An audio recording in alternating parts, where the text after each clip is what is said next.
ये जीत और हार का मामला अभी तक नहीं है। न किसी की हार है न किसी की जीत है, बल्कि बिल्कुल इब्तदाई प्रोसीजरल पार्ट है। ये इसको उतना ही रखना चाहिए।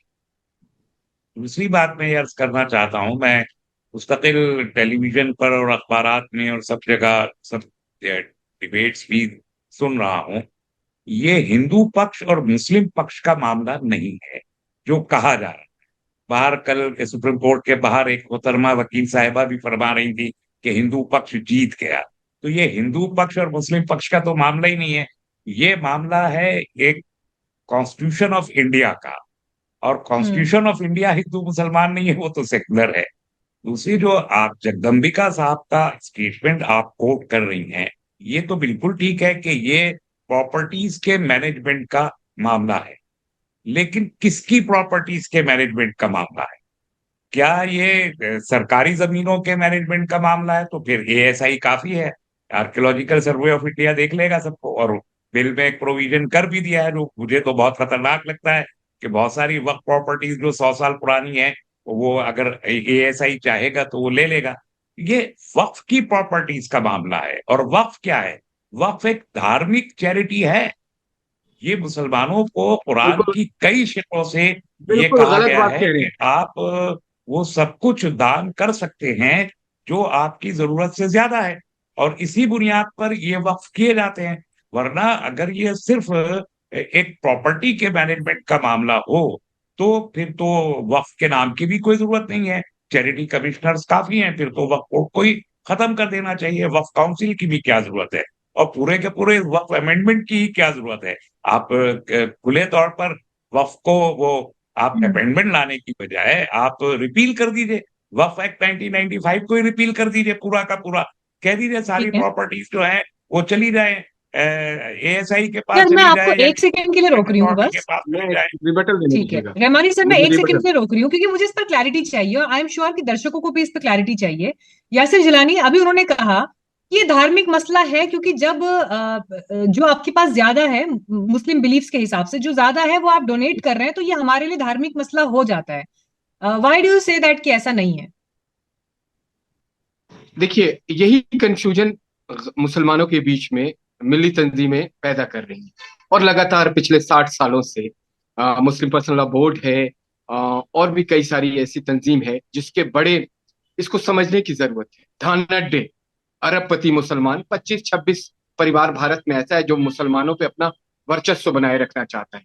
उसमें 17-18 लोग ऐसे हैं जो डायरेक्ट वक्फ प्रॉपर्टी से के साथ इन्वॉल्व, जिन्होंने कब्जा किया हुआ है अरबों की संपत्ति। ये सच्चाई है।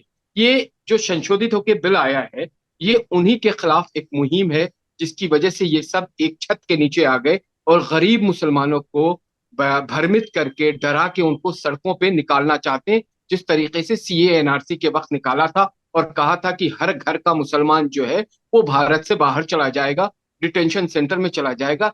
एक जवाब कोई नहीं दे रहा है। मैं भी डिबेट पे रहता हूँ, मैं भी सवाल पूछ रहा हूं, तो ये इनके पास किसी तरह का जवाब नहीं। रिलीजियस बॉडी नहीं है, ये क्लियर है। जब मुस्लिम पर्सनल लॉ का स्वरूप 1972 के बाद बदल के मुस्लिम पर्सनल लॉ बोर्ड बना दिया गया, तो उस पे चर्चा क्यों नहीं आज तक हिंदुस्तान के ये मुसलमान नौजवान जो हैं उनके सामने हुई? मेरी दूसरी एक 10 सेकंड में एक बिंदु और, किसी तरह का आंदोलन और जो डर और भय की राजनीति ये मिली तंजीम के लोग कर रहे हैं, वो अपने घर अपने फैमिली के मेंबर को सामने क्यों नहीं लाते? असदुद्दीन ओवैसी का बेटा आंदोलन क्यों नहीं करता? मुस्लिम पर्सनल लॉ बोर्ड के भाई भतीजे सड़क पे क्यों नहीं निकलते? इमाम शरिया बिहार के लोगों के जो यंग जनरेशन के बच्चे हैं वो लंदन में क्यों पढ़ते हैं, वो क्यों नहीं उनके ऊपर एफआईआर दर्ज होती? सीएनआरसी में आप यकीन करें 200 ऐसे मुसलमान गरीब घरों के नौजवान हैं जो जेल गए और आज भी 5-5 साल से, उसमें एक ठीक है। मोहतरमा भी जेल में है, ये पलट के नहीं देखते। ये भड़का के अपनी वोट बैंक की राजनीति को दुरुस्त करना चाहते हैं और चाहते हैं कि ये जो जमीन पे कब्जा है वो बरकरार रखे। इसलिए ठीक देखिए, है। लंबी बात हो जाएगी लेकिन ठीक है इसको कनेक्ट सर, कर, तो आगे मैं कंप्लीट कनेक्ट कर करिए। दूं। नहीं नहीं, एक 10 सेकंड में कनेक्ट करना जरूरी है आपके दर्शकों के भी। देखिए, जब 85 में 400 से ज्यादा सांसद के साथ राजीव गांधी प्रधानमंत्री थे, एक बुजुर्ग महिला को जिसका नाम शाहबानो था, 700 रुपये महीने की उसको तय की गई थी। तो ये रिलीजियस मिल्ली तंजीमें के लोगों ने इतना दबाव बनाया कि सुप्रीम कोर्ट से फैसला बदल दिया। इस बार मैं इनको समझाना चाहता हूं कि प्रधानमंत्री नरेंद्र मोदी हैं, और बार बार उन्होंने कहा है कि औकाफ की किसी भी चीज, चाहे वो मस्जिद हो, ईदगाह हो, कब्रिस्तान हो, उस पर किसी तरह का छेड़छाड़ नहीं किया जा रहा है। 2013 की जो वक्फ अमेंडमेंट की स्थिति थी वही आगे चलती रहेगी। तो कंप्लीट आप करिए, हाँ। भ्रमित ना, ठीक आप है। भ्रमित ना। मैं रहमानी साहब इस पर जवाब लूंगी, लेकिन राउत साहब मैं आपका भी ओपिनियन इस पर चाहती हूँ। मनस्वी थापर भी जुड़ गए हैं हमारे साथ।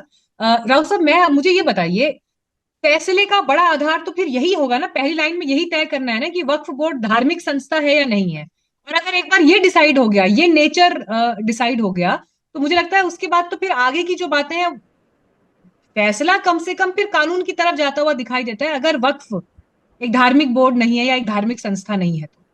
देखिए, ये बात तो है कि आप जब उसको धार्मिक बनाएंगे तो फिर उसके बाद क्या सरकार उसके अंदर दखलंदाजी देगी या नहीं देगी, क्या सरकार को ये हक बनता है कि नहीं, कि पार्लियामेंट को बनता है कि नहीं, कई मुद्दे आते हैं।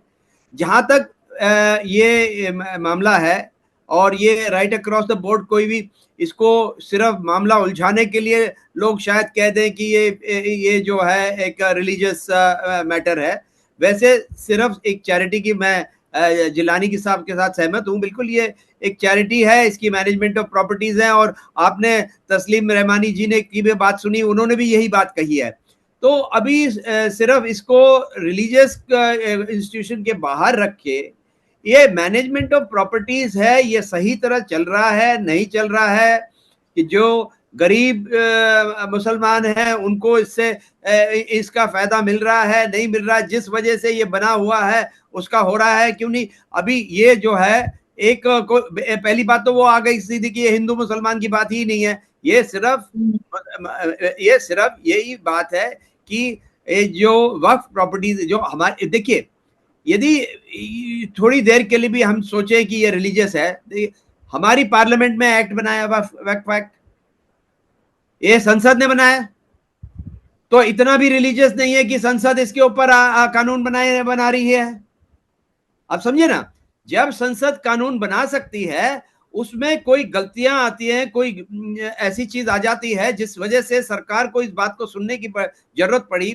आपने कई जगह देखा होगा, प्रधानमंत्री जी के कई लोग, समुदाय के लोग, मुस्लिम समुदाय के लोग जो जाके मिले, उनसे बात किया कि कई लोगों ने इसका गलत फायदा उठाया, लाखों करोड़ों हजारों करोड़ों की संपत्ति पे बैठे हुए हैं, जो गरीब जनता है उनके पास पहुंच नहीं रहा है। तो कानून जो है इसमें बन सकता है, जब कानून पहले से ही बना हुआ है तो उसमें संशोधन भी ला सकता है। तो लेकिन बार बार सर दूसरा पक्ष तो इसे असंवैधानिक ही बता रहा है ना। मैं पूरी बात समझा रहा सर हूँ। इसे बार बार, मैं नहीं, आप ही जवाब दीजिए, लेकिन दूसरा पक्ष तो इसको बार बार असंवैधानिक, अनकॉन्स्टिट्यूशनली तो कह रहा है कैसे कह सकता है जब उसके ऊपर कानून बना हुआ, जो पहला कानून बना वो कानून ठीक है, और अभी कोई कानून उसमें संशोधन लाएंगे वो गलत है। ये क्या तरीका है? कानून जब बन रहा है उसमें कोई बात ऐसी आती है जिसमें चार लोग उसके बारे में सोच विचार करते हैं, और उसमें कोई ऐसी चीजें, देखिए कोई भी, हाँ, तो ये इसको बिल्कुल ही गलत होगा कि आप इसको सिर्फ एक रिलीजियस इंस्टीट्यूशन की तरह देखें, और इसको सिर्फ यही कहा कि ये रिलीजन का कोई बात नहीं है। बिल्कुल, आप सब देखिए, कॉमन सेंस की बात होती है। मामला उलझाने के लिए आप 10 चीजें बोल सकते हैं, मगर सिर्फ यही बात है कि वक्फ एक चैरिटेबल इंस्टीट्यूशन है, जैसे हमारा इंडाउमेंट और चैरिटेबल इंस्टीट्यूशंस हिंदू इंडाउमेंट का होता है, वैसे वक्फ है,